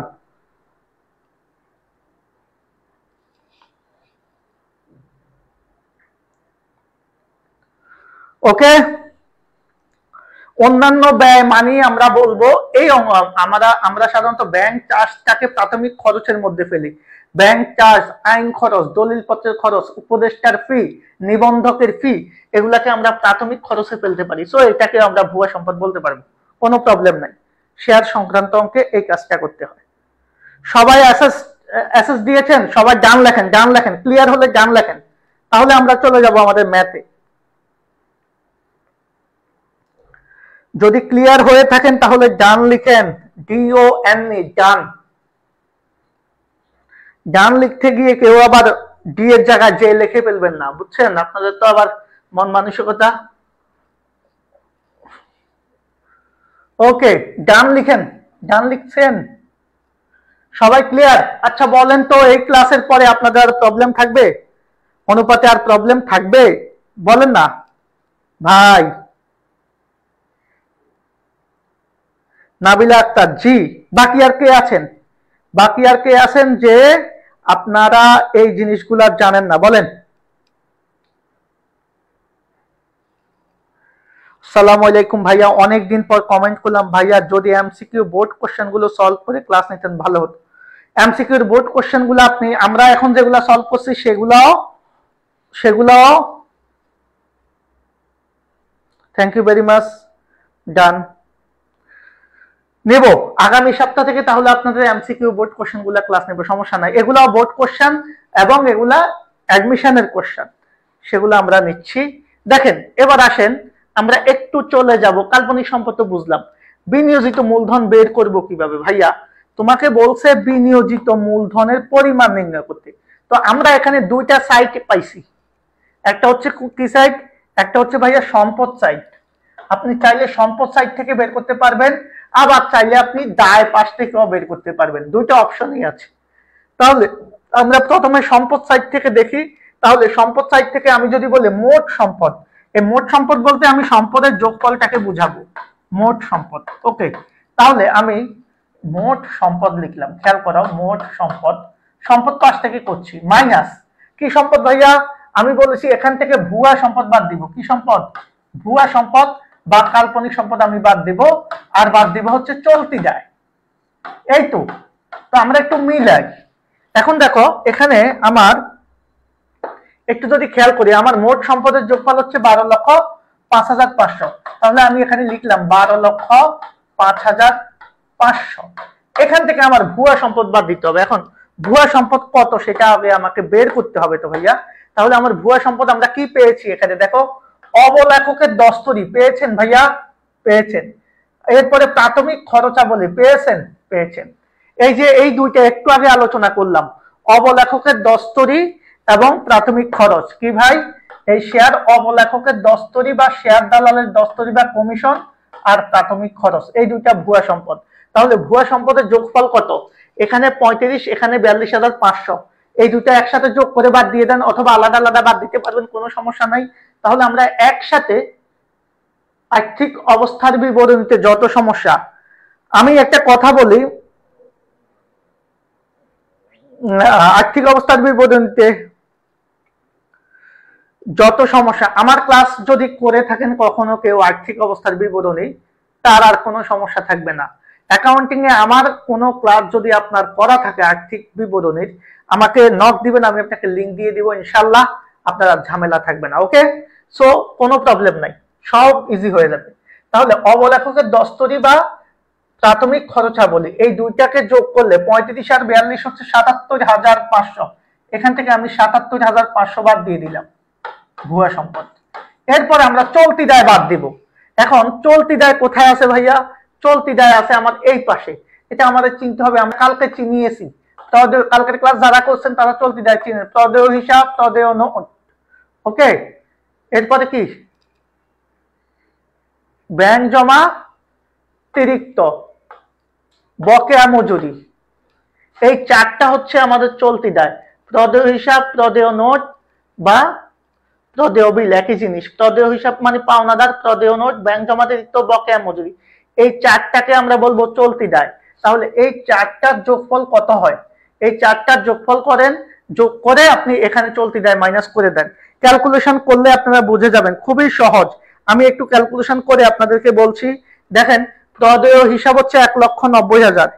1,90,000-এর সাথে আপনি যোগ করেন 78,000, 78,000 প্লাস কত? 65,000 প্লাস 23,000, অর্থাৎ আপনার টোটাল হচ্ছে চলতি দায় 3,56,000। 3,56,000। তাহলে আপনি কি করেছেন? মোট সম্পদ থেকে ভুয়া সম্পদ আর চলতি দায় মাইনাস করেছেন। ওকে, চলতি দায় মাইনাস করেছেন। তাহলে আপনি কত মাইনাস করবেন টোটাল? আপনি এখন 12,05,000 কত 500 থেকে মাইনাস করবেন হচ্ছে 77,500, মাইনাস করবেন 3,56,000। তাহলে আপনার আসবে 7,72,000। 7,72,000, এটাই হচ্ছে বিনিয়োজিত মূলধন। আমরা কি সবাই ক্লিয়ার? বিনিয়োজিত মূলধন 7,72,000 টাকা। তাহলে এখানে দুইটা অ্যামাউন্ট, এই 3,56,000 টাকা হচ্ছে চলতি দায়, আর এটা হচ্ছে ভুয়া সম্পদ। এই দুটো আমরা বাদ দিয়েছি কোত্থেকে? সম্পদ পাশের আমাদের এখানে যে যোগফলটা আছে এই যোগফল থেকে। সবাই ক্লিয়ার কিনা বলেন তো? সবাই ক্লিয়ার?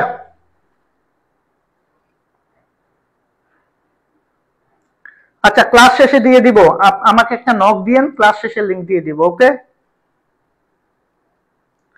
সবাই ক্লিয়ার? বিনিয়োজিত মূলধন নিয়ে কালকে জানি কে প্রশ্ন করেছেন, এখন একটু বলেন না ক্লিয়ার কিনা আপনি?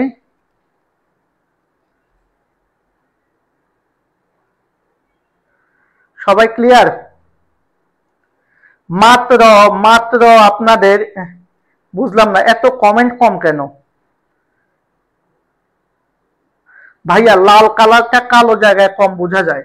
আচ্ছা, ওখানে সাদা লিখবো। ওকে, থ্যাংক ইউ ভেরি মাচ বলার জন্য। আচ্ছা স্যার, 24-এর সব অনুপাত ম্যাথ করলে কি এইচএসসি 10-এ 10 বা 20-এ 20 পসিবল? অবশ্যই অবশ্যই। আমি একটা সাজেশন দিব, আপনারা এই সাজেশনটা ফলো করলে সব কমন পেয়ে যাবে। আমরা এখন যদি তোমাকে কেউ বলে ভাইয়া, এখন যদি তোমাকে কেউ বলে যে না, তুমি মোট সম্পদ থেকে না করে তুমি এই পাশ থেকে করবা, বের করো, তাও একই অ্যামাউন্ট আসবে। আমি জাস্ট সংক্ষেপে আমি জাস্ট এখানে একটু আলো দেখাচ্ছি তোমাদের জন্য।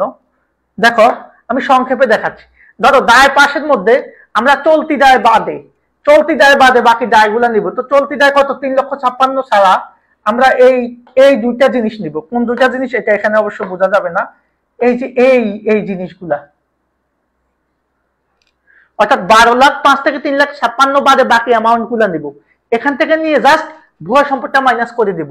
তাহলে এই অ্যামাউন্ট গুলা যোগ করলে কত হয়? দেখো, খুবই সহজ। আমি যদি সম্পদ দায় পাশ থেকে করি, তাহলে এই 5টা অ্যামাউন্ট যোগ করো, মানে আমাদের চলতি দায় ব্যতীত। কারণ দায় পাশ থেকে করলে আমি চলতি দায়টা নেব না। অথবা আরেকটা কাজ করতে পারো, আমার মোট দায়ের যোগফল থেকে চলতি দায়টা মাইনাস করতে পারো। অর্থাৎ এই জিনিসগুলা যোগ করলে কত হয়? দেখো, খুবই সিম্পল একটা বিষয়।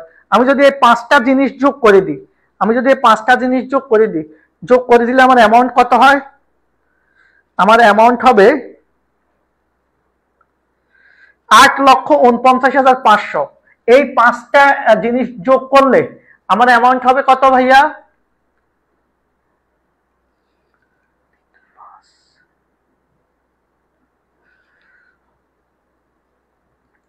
আমার হবে 8 লক্ষ, আমার হবে, খেয়াল করো আমি তোমাদের জন্য বুঝাচ্ছি, 8,49,500। এখান থেকে আমি ভুয়া সম্পদটা বাদ দিব কত? 77,500। 77,500 মাইনাস করো, জাস্ট 77,500 মাইনাস করো, তাহলে দেখবা আসে 7,72,000। সেম অ্যামাউন্ট, বুঝতেছো? তুমি দায় পাশ থেকে যদি করো তাহলে এইভাবে করতে পারো।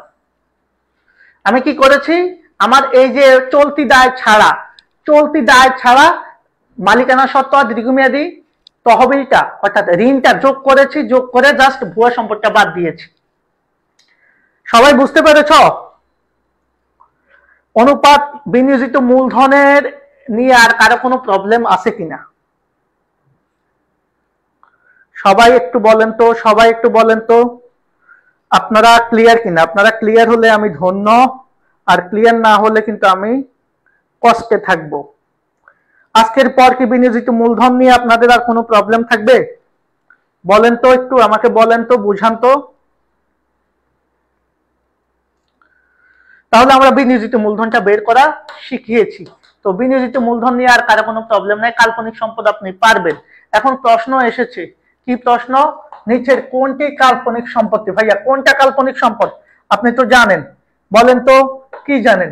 কাল্পনিক সম্পদ কোনটা? সুনাম কি সম্পদ? সুনাম হচ্ছে একটা ব্যবসা প্রতিষ্ঠানের স্থায়ী সম্পদ। কি সম্পদ ভাইয়া?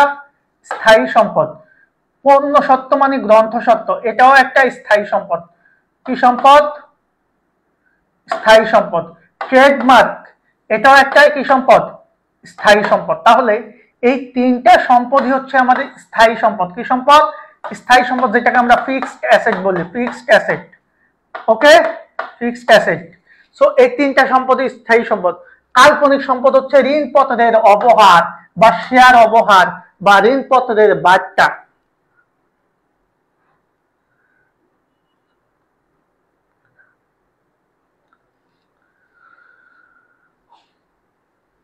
মূলধন গিয়ারিং অনুপাত যখন পড়াবো তখন আলোচনা করবো, আজকে পড়াতে পারবো কিনা সেটাও সন্দেহ।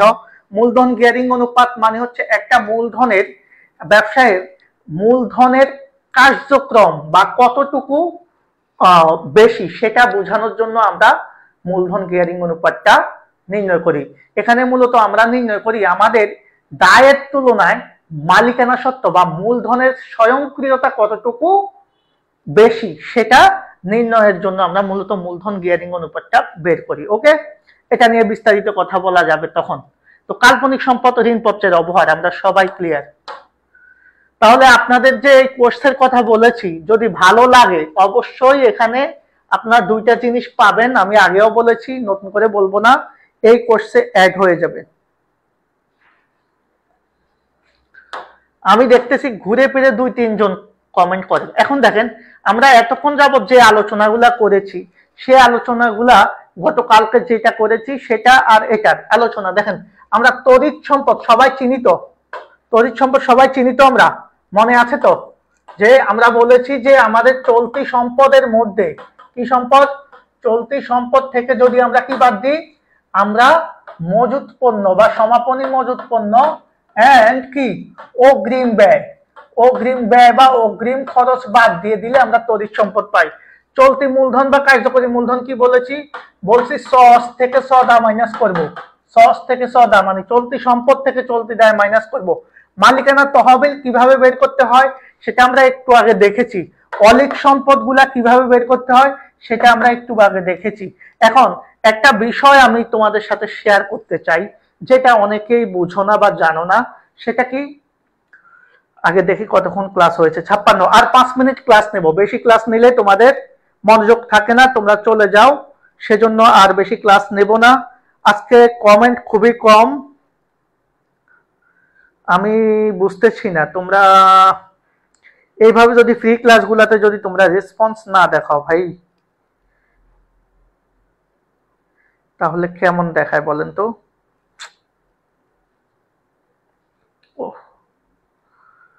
ওকে, আই এডুকেশনের ক্লাসের মান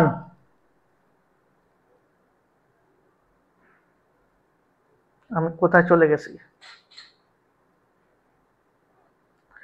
একটু একটু একটু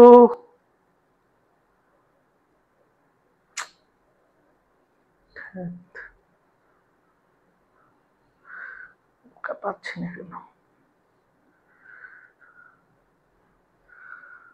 ওকে, মালিকানা সত্ত্বগুলো আমরা কিভাবে পাবো আমার চেনার দরকার, আমি একটা টেকনিক দিয়ে দিই তোমাদেরকে। হ্যাঁ, অলিক সম্পদ তো চিনেছো, আমি একটা টেকনিক দিয়ে দিই। কি টেকনিক দেখো, এদিকে তাকাও তাহলে ক্লিয়ার হবা। যেমন এই মালিকানা সত্ত্বগুলা পাবা হচ্ছে তুমি কোন পাশে, পাবা হচ্ছে তুমি এই পাশে। এই পাশে আমরা 3টা জিনিস পাবো, এটা হচ্ছে আমরা প্রথম 4টা কি পেয়েছি, চলতি দায়, এটা হচ্ছে কি দায়, দীর্ঘমেয়াদী দায়। এই চলতি দায় আর দীর্ঘমেয়াদী দায় বাদ দিলে বাকি যেগুলা পাবা সেগুলাই হচ্ছে মালিকানা সত্ত্ব। তাহলে এখানে মালিকানা সত্ত্ব কি, লাভ ক্ষতি হিসাবে উদ্বৃত্ত, নগদ তহবিল, মূলধন সঞ্চিতি, সাধারণ শেয়ার মূলধন, এগুলাকে বলবো মালিকানা সত্ত্ব। এখন এই প্রশ্নে যদি তোমাকে মালিকানা সত্ত্ব বের করতে বলে, কি সত্ত্ব, মালিকানা সত্ত্ব বের করো, কত বের করবা বলো তো, মালিকানা সত্ত্ব নির্ণয়। তাহলে তোমাকে যদি এই প্রশ্নে মালিকানা সত্ত্ব নির্ণয় করতে বলে মনে করো ক্ষতে, তাহলে তুমি কিভাবে মালিকানা সত্ত্ব বের করবা। তোমরা নিশ্চয়ই তোমরা ম্যাক্সিমাম স্টুডেন্ট যেটা বলবা যে ভাইয়া আমি মালিকানা সত্ত্ব বের করবো এইভাবে, কিভাবে, এইভাবে, আমার লাভ ক্ষতি হিসেবে উদ্বৃত্ত 75, তাই তো, সঞ্চিতি তহবিল 84, মূলধন সঞ্চিতি 50, সাধারণ শেয়ার মূলধন 3,50,000, এই 4টা যোগ করে দিব, তাই না। তোমরা কি করবা, তোমরা নর্মালি লক্ষ্মী ছেলের মতো 75, তারপরে কত ভাইয়া, 75, তারপর হচ্ছে সঞ্চিত তহবিল 84,500, তাহলে 75-এর সাথে তোমরা 84,500 যোগ করবা, যোগ করে এটার সাথে আবার কি যোগ করবা, 50,000 আর 3,50,000 মানে 4 লাখ। আচ্ছা আমি আলাদা করে লিখি, 50,000 যোগ করবা আবার 3,50,000 যোগ করবা, যোগ করলে টোটাল মালিকানা সত্ত্ব কত হবে বলেন তো, কত হবে, কত হবে একটু বলেন, কে বলতে পারবেন। 75, 84,550 3,50,000, তাহলে 75,000, 84,500, 50,000 আর 3,50,000, 5,59,500। কত? 5,59,500। অনেকে এইভাবে বের করবেন, তাই না? বলেন তো ঠিক আছে কিনা, সবাই একটু বলেন তো ঠিক আছে কিনা, বলেন তো, বলেন তো, একটু বলেন তো ঠিক আছে কিনা। মালিকানা সত্ত্ব বের করতে বলেছে, আপনি এভাবে বের করবেন, ঠিক আছে কিনা আমাকে একটু জানান, ঠিক না ব্যাঠিক?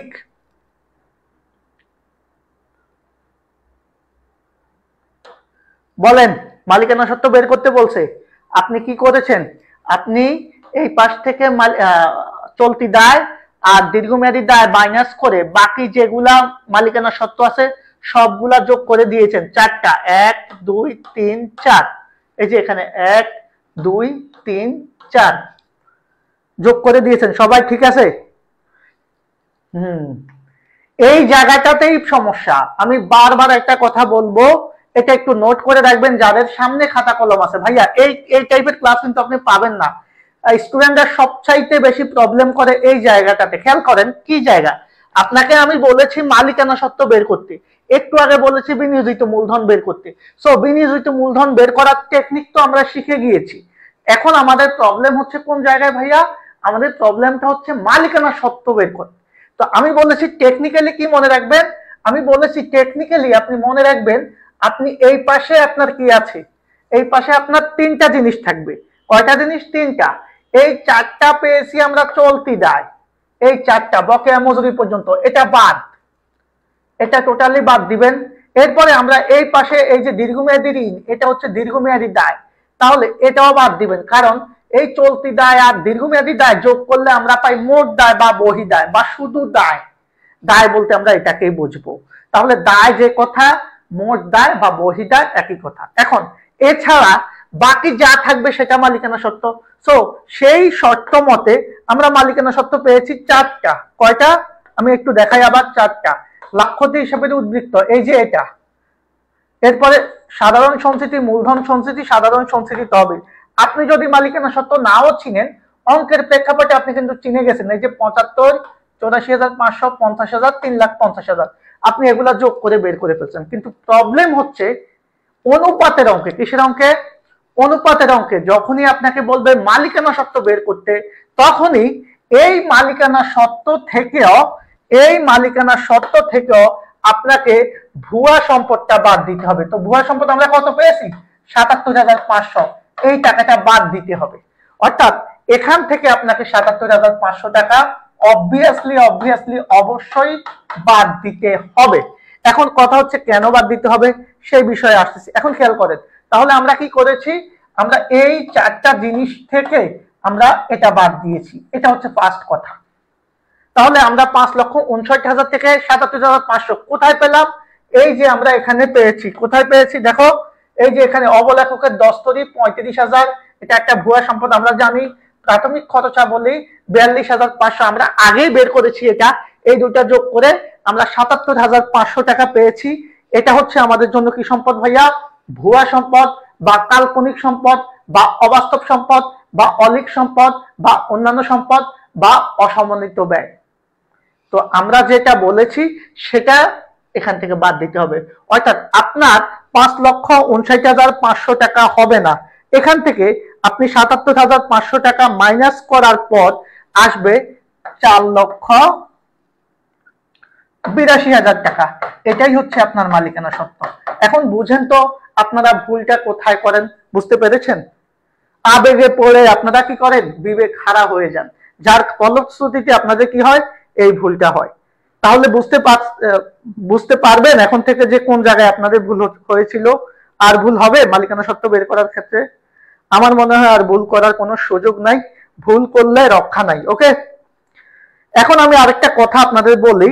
আমি ক্লাস আজকে আর বেশি নেব না, কারণ বেশি ক্লাস নিলে আপনারা মাথায় উঠে যান, আপনারা ক্লাস শেয়ার করেন না, বন্ধু বান্ধবকে মেনশন করেন না, পাশাপাশি আপনারা আপনাদের টাইম লাইনে অনেকে শেয়ার করেন না। এত গুরুত্বপূর্ণ ক্লাস, এই ক্লাসগুলো আপনি অনেক সময় টাকা দিয়েও পাবেন না। কথা বুঝছেন? সো এই ক্লাসগুলোকে আপনাকে গুরুত্ব দিতে হবে। আমি কিন্তু ক্লাসে আলতু ফালতু কথা কম বলি। হ্যাঁ, আমি চাইলে আপনার মনে করেন 1 ঘন্টা পড়ানো, আমার 1 ঘন্টা পড়ানো মানে হচ্ছে অন্যান্য টিচারদের 2 ঘন্টা পড়ানো। সো আপনি বুঝতেই পারতেছেন ক্লাসটা গুরুত্বপূর্ণ কেন। দেখেন, আপনি প্রশ্ন আসলে কিন্তু এটা ভুল করে ফেলতেন। তাহলে আমরা ক নাম্বার প্রশ্নে অনেকেই বলবে আমাকে কাল্পনিক সম্পদ বের করতে, আপনি বের করে ফেললেন। অনেকে বলবে মালিকানা সত্ত্ব বের করতে, আপনি বের করতে পারবেন। তবে এই মালিকানা সত্ত্ব বের করতে হলেও অনুপাতের অঙ্কে আমাদের ভুয়া সম্পদ বাদ দিতে হবে। আশা করি বুঝতে পেরেছেন। এখন আরেকটা বিষয়, যদি আপনাকে কখনো বলে ভাইয়া এটা তো ক্লিয়ার, এবার আপনাকে কেউ যদি কখনো বলে মোট সম্পদ বের করতে, কত কি সম্পদ ভাই? মোট সম্পদ বের করতে। তো আপনি তো দেখছেন মোট সম্পদ 12,05,500। না ভাই, এই মোট সম্পদ বের করতে বললেও অনুপাতের অঙ্কে এখান থেকে আপনি কি করবেন? এই ভুয়া সম্পদটা আবার মাইনাস করে দিবেন, 77,500 মাইনাস করে দিবেন। তারপরে যেটা পাবেন সেটাকে আপনি বলবেন মোট সম্পদ। তাহলে অনুপাত বিশ্লেষণের অঙ্কে আমরা একটা ডিসিশনে পৌঁছাবো সবাই মিলে। সেটা কি? আপনাকে যদি বলে মোট সম্পদ বের করতে, তাহলে আপনি সম্পদ পাশের টোটাল যোগফল থেকে ভুয়া সম্পদ বাদ দিবেন। আপনাকে যদি বলে মালিকানা সত্ত্ব বের করতে, আপনি মালিকানা সত্ত্ব যোগ করে সেখান থেকে ভুয়া সম্পদ বাদ দিবেন। আপনাকে যদি বলে বিনিয়োজিত মূলধন বের করতে, আপনি বিনিয়োজিত মূলধনের টোটাল দায় পাশ যোগ করলে বা সম্পদ পাশ যে পাশে যোগ করেন না কেন সেখান থেকে ভুয়া সম্পদ বাদ দিবেন। তার মানে ভুয়া সম্পদ এই অনুপাত বিশ্লেষণে এই 3টা জায়গায় ফি আমানিল্লাহ হয়ে যাবে, মানে একেবারে ক্লোজ হয়ে যাবে। ক্লিয়ার? সবাই ক্লিয়ার কিনা বলেন তো? কনসেপ্টটা জোস লাগলো? একটা ধন্যবাদ দিবেন ক্লাস শেষে, না এখনই দেন? সবাই মিলে এখন ধন্যবাদ দেন। এই টাইপের ক্লাসটা আপনারা এর আগে পান না। দেখেন, অনুপাতের ক্লাস আপনি হয়তো অনেকের করেছেন, কিন্তু আজকে যে ক্লাসটা করেছেন আপনি একটু চিন্তা করে জাস্ট কম্পেয়ার করবেন নিজে নিজে। যদিও আমি কারোর সাথে কম্পেয়ার করতে রাজি না, বাট আপনি বুঝতে পারবেন যে কার ডেপথ, পড়ানোর ডেপথ কতটুকু আপনি নিজেই বুঝতে পারবেন। সো আমরা অনুপাত বিশ্লেষণের অঙ্কে এই কঠিন বিষয়গুলোকে সহজে সমাধান করে দিয়েছি আপনাদের জন্য, যাতে আপনারা খুব ইজিলি বিষয়গুলোটা বুঝতে পারেন। তাহলে মালিকানা তহবিল কিভাবে বের করবেন আপনি বুঝতে পেরেছেন। অলিক সম্পদ, চলতি মূলধন, কার্যকরী মূলধন, তড়িৎ সম্পদ, এগুলো সব এখানে আছে। ওকে, তারপরে আমি এটা নিয়ে কথা বললাম না। এবার আসো কর্মতৎপরতার অনুপাত গুলা কিভাবে আমি মনে রাখবো। ভাইয়া এখানে যে কথাগুলো আছে, কর্মতৎপরতার অনুপাত বা কার্যকারিতার অনুপাত বা ব্যবসায়িক কার্যকলাপ বা দক্ষতা যাচাই বা সক্রিয়তার অনুপাত, এগুলা আমাদের জন্য একটা অ্যাক্টিভিটি। সেজন্য এগুলা আমাদেরকে বলা হয়, এগুলাকে বলা হয় অ্যাক্টিভিটিস রেশিও। এই অ্যাক্টিভিটিস রেশিও বা অ্যাক্টিভিটি রেশিও গুলা আমাদের জন্য খুবই গুরুত্বপূর্ণ। ওকে, ইয়েস স্যার, থ্যাংকস স্যার। ঠিক আছে ভাইয়া, অসংখ্য ধন্যবাদ, থ্যাংক ইউ ভেরি মাচ। আমার পরবর্তী ক্লাস ইনশাল্লাহ আমার পরবর্তী ক্লাস হবে আগামী সপ্তাহে, মেবি বৃহস্পতিবার। ওকে, আপনাদের জন্য বৃহস্পতিবার রাত 8:20 আমি আবার অ্যাকাউন্টিং ক্লাস নিয়ে আসবো এখানে ইনশাল্লাহ। ওকে, বৃহস্পতিবার এবং শুক্রবার 2 দিনই ক্লাস আছে, আপনারা থাকবেন। আপনাদের কোন টপিকে সমস্যা আপনারা একটু জানাবেন, ইনশাল্লাহ টোটাল ক্লিয়ার করে দিব। যারা আছেন বুঝতে পারেন। এখন এই কর্মতৎপরতা অনুপাত বা কার্যকারিতার অনুপাত বা দক্ষতা যাচাই বা সক্রিয়তার অনুপাত গুলাকে চিনবো আমরা জাস্ট কি দিয়ে? একটা শব্দ দিয়ে, আবর্তন দিয়ে। মানে যে অনুপাত গুলার সাথে আমাদের কি থাকবে? আবর্তন কথাটা থাকবে, সেগুলাই কর্মতৎপরতা বা কার্যকারিতার অনুপাত। কেন? একটা ব্যবসা প্রতিষ্ঠানে মজুত পণ্য আবর্তন মানে চক্রাকারে আসা যাওয়ার যে ক্রমধারা, সেটাকে বলা হয় আবর্তন। অর্থাৎ একটা প্রতিষ্ঠানে মজুত পণ্যে কতটুকু আসা যাওয়া করতেছে সেটার প্রক্রিয়াটা হচ্ছে মজুত পণ্য আবর্তন। দেনাদার কি পরিমাণ আসা যাওয়া করতেছে টাকা পয়সা, সেটার আবর্তন হচ্ছে দেনাদার আবর্তন। অর্থাৎ এই অনুপাতগুলা দিয়ে আমরা ব্যবসায়ের দক্ষতা যাচাই করতে পারি, সেজন্য এগুলাকে বলা হয় দক্ষতা যাচাই অনুপাত। তারপরে আমরা যদি একটু দেখি এই অনুপাতগুলার প্রত্যেকটা শেষে কি থাকবে? আবর্তন, আবর্তন, আবর্তন, আবর্তন, আবর্তন, প্রত্যেকটা শেষে আবর্তন থাকবে। আপনাকে কি চিনতে হবে? আপনাকে আর চেনার দরকার নেই, আপনি আবর্তন দেখলেই বুঝে দিবেন যে এগুলা কর্মতৎপরতার অনুপাত। আমরা আশা করি বুঝতে পেরেছেন আপনারা, এতটুকু ক্লিয়ার। তো আজকের ক্লাসটা আমরা এখানেই মোটামুটি শেষ করব। আজকের ক্লাসটা যারা করেছেন তারা অবশ্যই নোট করে নোট শেয়ার করবেন আমাদের এইচএসসি প্লাস টার্গেট এ প্লাস ব্যাচে। এখানে একটা পাবলিক গ্রুপ আছে সেখানে। এর পাশাপাশি আপনারা অবশ্যই হোয়াটসঅ্যাপ গ্রুপে যুক্ত হয়ে যাবেন। আর পাশাপাশি আজকের ক্লাসটা যারা নোট করতে পারে না তারা অবশ্যই পেজ থেকে ক্লাসটা করে নোট করে অবশ্যই জানাবেন। গতকালকে ক্লাস নিয়েছি ফার্স্ট ক্লাস, আজকে সেকেন্ড ক্লাস। অনুপাতের উপর আরেকটা ক্লাস আমি সামনের সপ্তাহে নেওয়ার চেষ্টা করব, এর মাধ্যমে আমরা অনুপাতটা শেষ করে দিব। সো ক্লাসটা যেমনই হোক আপনাদের কাছে কেমন লেগেছে আপনারা অবশ্যই জানাবেন। পাশাপাশি অবশ্যই আই এডুকেশনের কোর্সে অ্যাড হতে আপনারা কোনো চিন্তা করবেন না, কারণ আমরা যেহেতু আছি ইনশাল্লাহ আপনাদেরকে বেস্ট বেস্ট বেস্ট একটা সার্ভিস আমরা দিতে পারবো। এতটুকু আপনারা বুঝতে পেরেছেন। আমার পড়ানোর সক্ষমতা নিয়ে তো কারো কোনো প্রবলেম থাকার কথা না। যতটুকু ক্লাস করেছেন এ পর্যন্ত যারা আমার ক্লাস করেছেন বুঝতে পেরেছেন ক্লাসের মান কিরকম। সো সবাই অনেক অনেক ভালো থাকবেন। ইনশাল্লাহ দেখা হবে, আবারও কথা হবে আপনাদের সাথে পরবর্তী ক্লাসে। ধন্যবাদ সবাইকে, আল্লাহ হাফেজ, ভালো থাকবেন।